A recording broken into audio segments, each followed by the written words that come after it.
Nakaranas ang ilang bahagi ng bansa ng pag-ulan dulot ng epekto ng shear line, easterlies at amihan.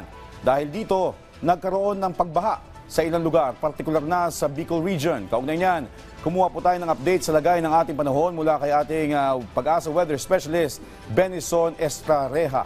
Magandang gabi po, sir.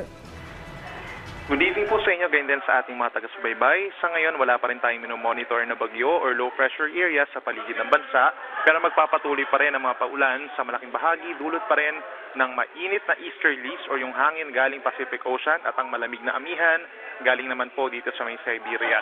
Asahan ng mataas na tsansa ng ulan sa Eastern Visayas, Caraga Region, Davao Region, and Socsonden within the next 24 hours.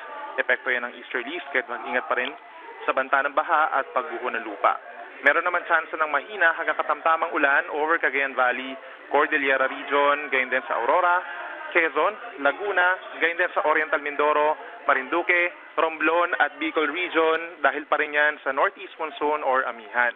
Dito naman sa Metro Manila and the rest of Luzon, partly cloudy to cloudy skies at may tsansa rin ng mga pulupulong mahinang pag-ulan lamang dulot ng amihan.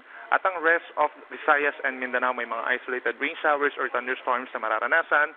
Madalas po yan pagsapit ng hapon at gabi. And so far, wala na tayong gale warning or banta sa matataas na alon. Subalit andyan pa rin ang maalon na karagatan sa silangang baybayin po ng bansa. Epekto na rin na bahagya nitong Northeast Monsoon. Yan muna ang latest mula dito sa weather forecasting po ng Pag-asa. Balik po sa inyo. Yes, Sir Benison, si Joshua Garcia po ito ng Balitang Pambansa. Maitanong lang po natin, hanggang kailan po natin mararanasan itong mga pag-ulan?